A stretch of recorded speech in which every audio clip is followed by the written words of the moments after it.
Olá, bem-vindo, bem-vinda a mais um Câmara Entrevista pela TV Câmara Jaú. E hoje o tema é Imposto de Renda. Estamos a poucos dias de vencer o prazo para a entrega da declaração e quem está conosco no estúdio para falar sobre esse assunto é o contador e diretor da ESC, a Associação dos Escritórios e Profissionais da Contabilidade de Jaú e Região, o Neto Gromboni. Neto, muito obrigada pela sua presença aqui no estúdio. Eu que agradeço a oportunidade de estar aqui e de passar informações úteis às pessoas que estarão fazendo as declarações nos próximos dias, ainda na reta final, que a gente possa ajudar.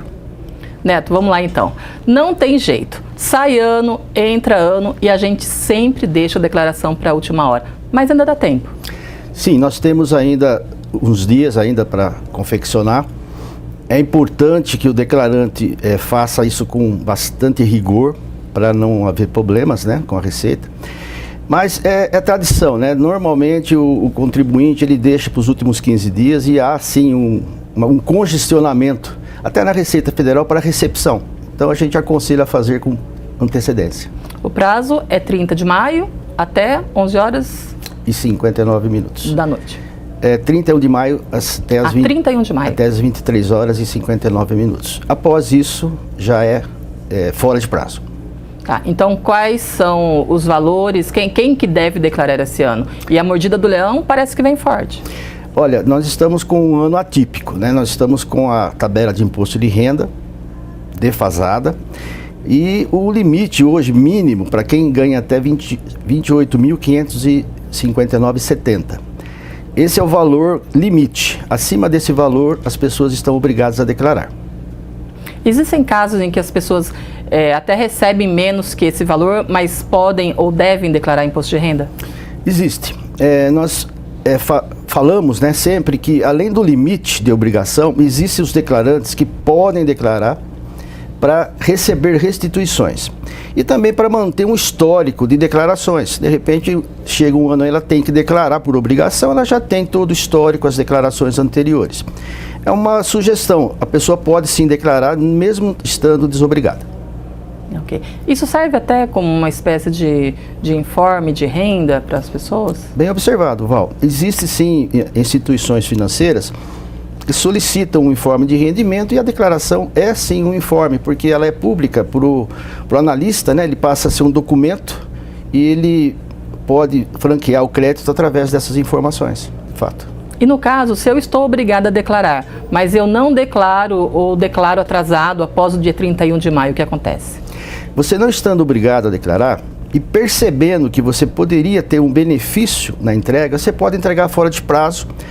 No processamento, a Receita normalmente verifica se você estava obrigado pelos limites, que a gente vai comentar aqui, pelos outros limites, por outros itens de obrigação, e a Receita não vai emitir a multa por atraso de entrega. Essa é uma boa notícia também. Mas e se eu sou obrigada, qual é a multa? Se você não entregar até o dia 31, às 23 horas e 59 minutos, você passa a ser omissa, né? Você tem uma declaração ausente da base de dados. Aí você, entregando, fatalmente gerará uma multa automática de valor mínimo de R$ 165,74, sendo maior de acordo com o imposto a pagar ou imposto a restituir, na faixa de 2% desse valor. Ô Neto, além da multa, por exemplo, vai que eu não declaro imposto de renda, eu acabo, quando declarar, vou ser multada, acarreta algum outro tipo de inconveniente, de problema para o contribuinte? Sim. O contribuinte não entregando no prazo, ele passa a figurar na Receita Federal como consulta pública, pendente de regularização.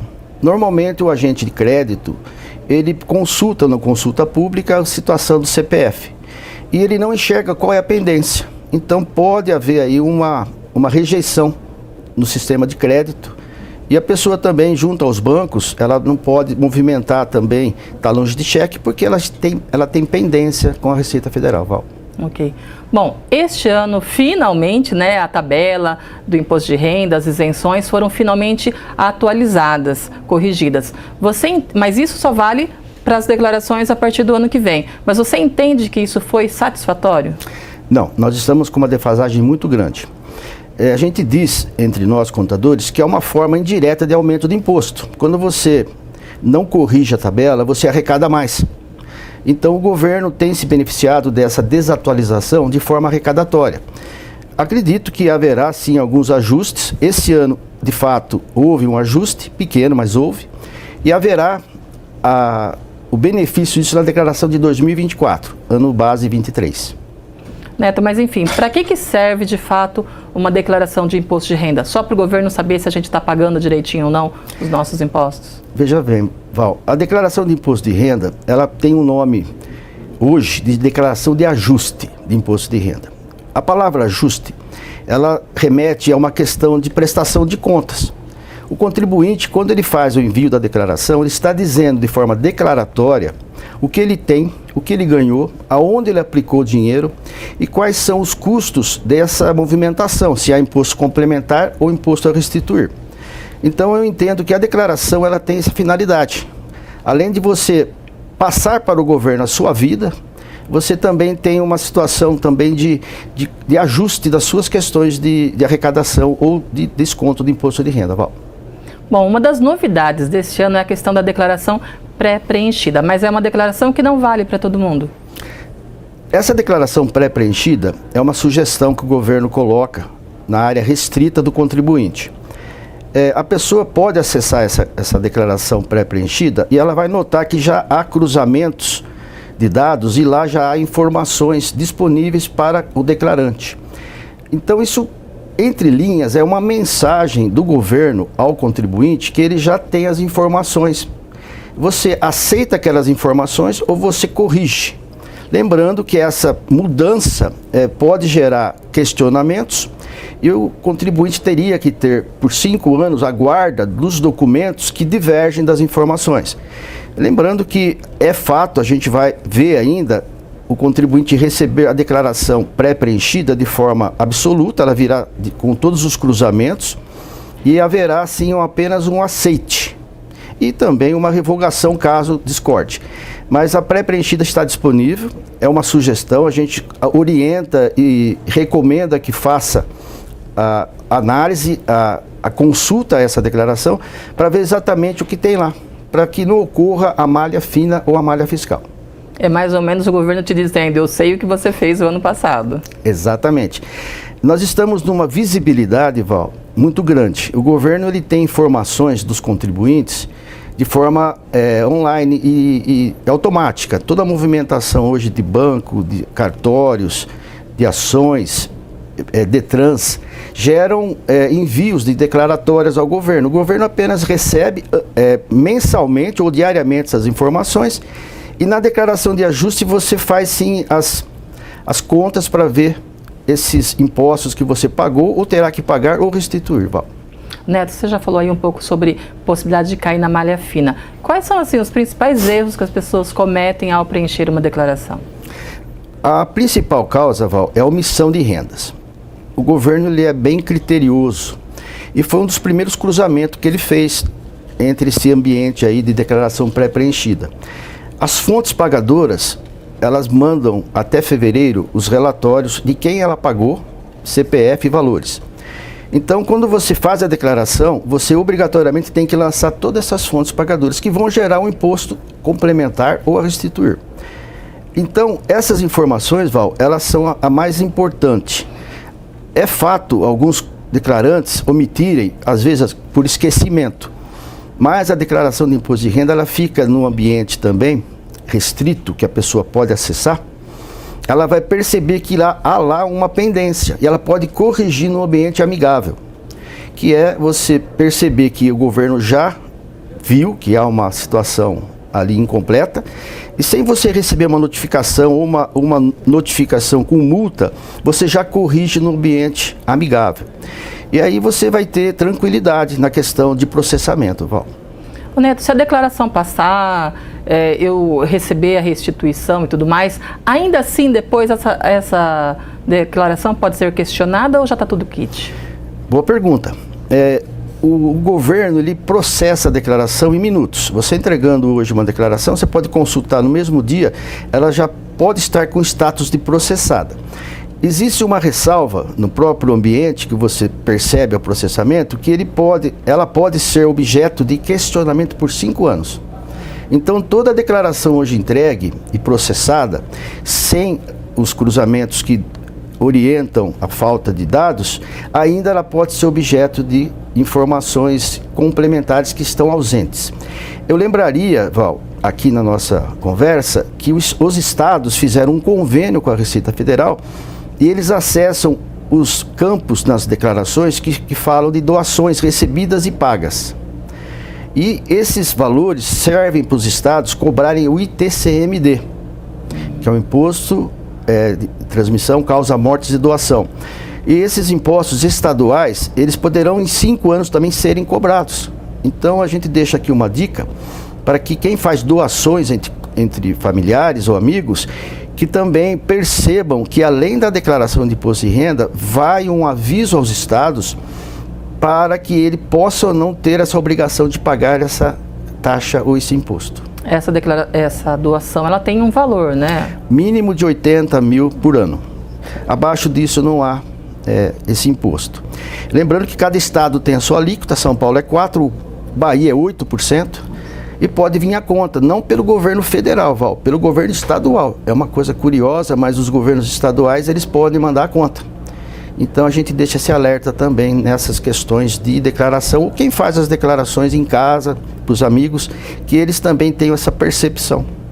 Uma outra novidade para esse ano é com relação à doação, ao recebimento de pensão alimentícia. Mudou o formulário esse ano, é isso? Veja bem, a questão das quantias pagas em pensões, o governo, no ano passado, ele entendeu que há sim uma isenção para quem recebe e permite a dedução para quem paga. Então, quem hoje paga a pensão alimentícia, ele deduz do seu imposto ou do seu valor do rendimento, o valor pago, se beneficiando da dedução, porém ele não onera o beneficiário. Isso foi uma revisão da lei, porque de fato há um princípio social na pensão.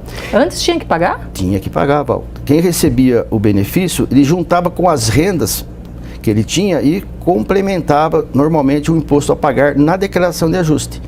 Então foi uma correção bem-vinda, foi um apelo, acredito que até da sociedade, porque de fato essas pensões são valores que vão ajudar aquela pessoa que precisa da pensão.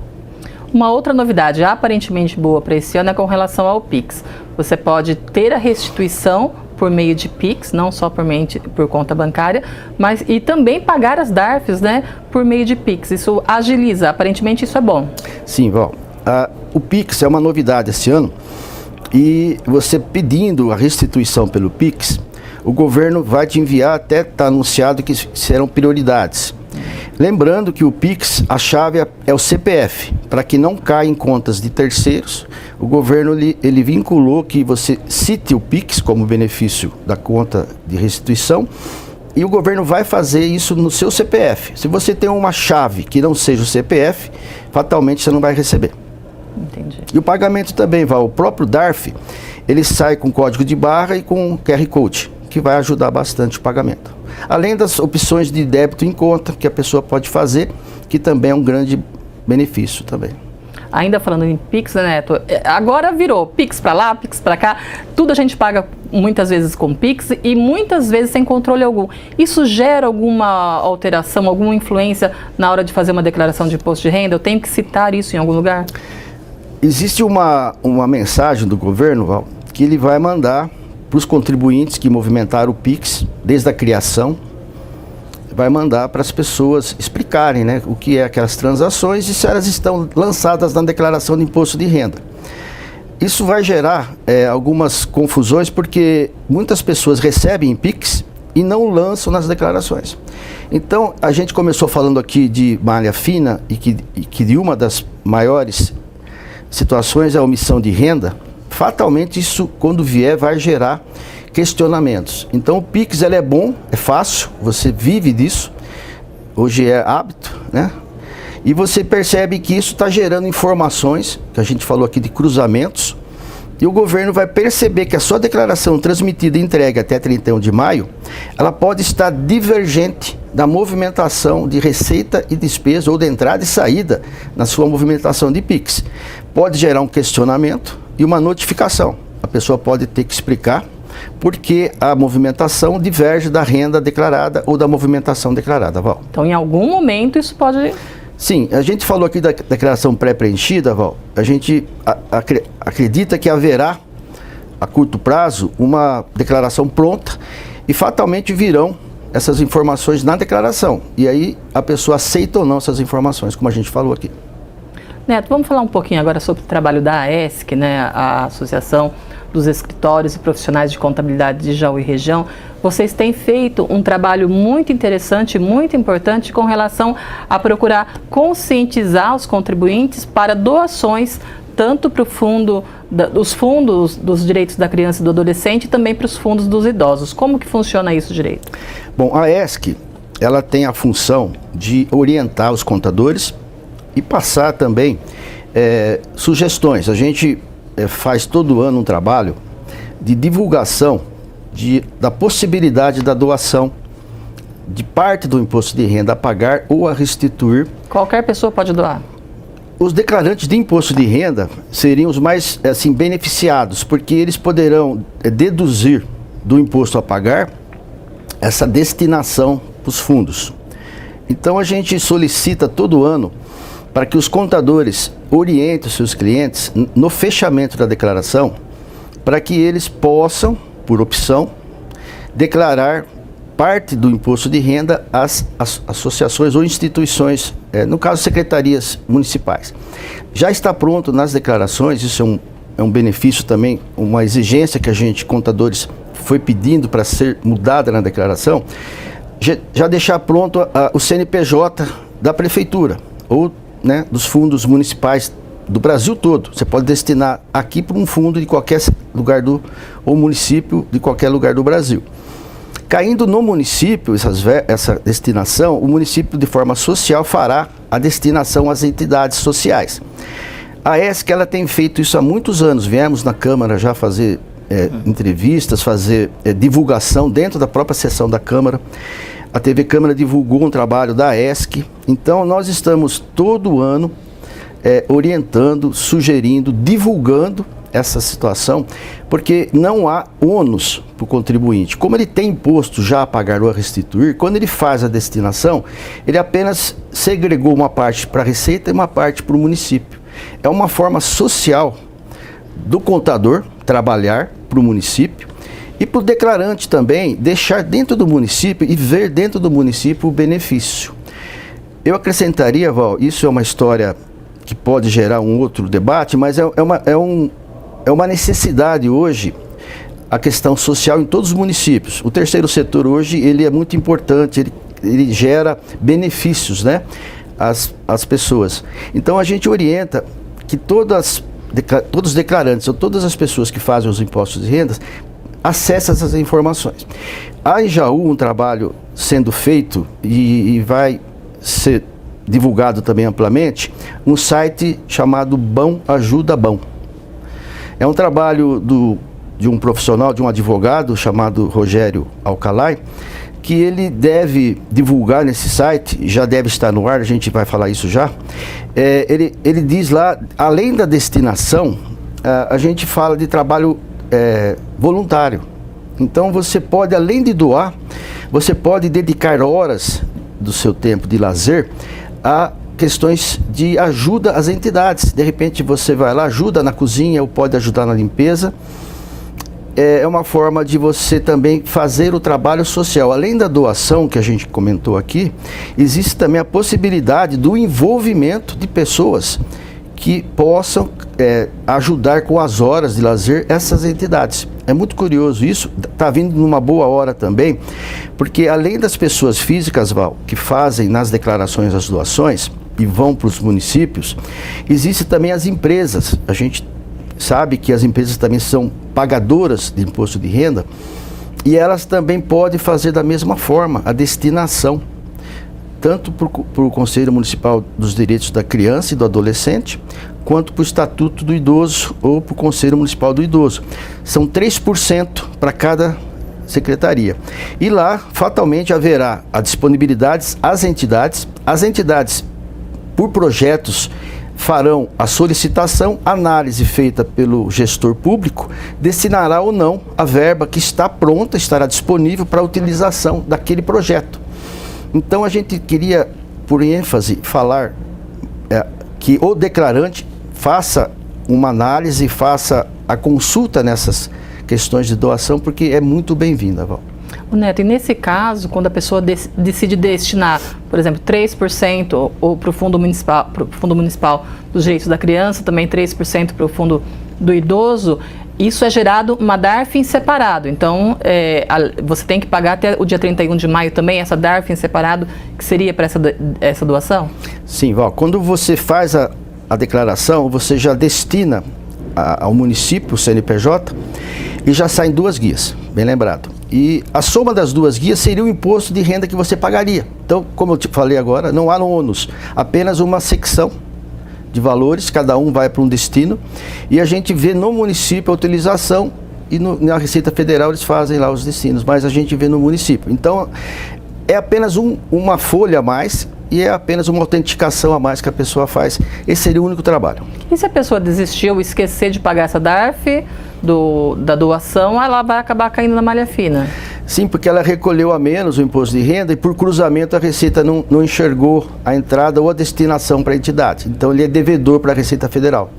Neto, e esse trabalho da ESC de muitos anos aí de conscientização para essas doações, vocês têm percebido que isso tem aumentado, tem realmente feito com que as pessoas doem mais para os municípios?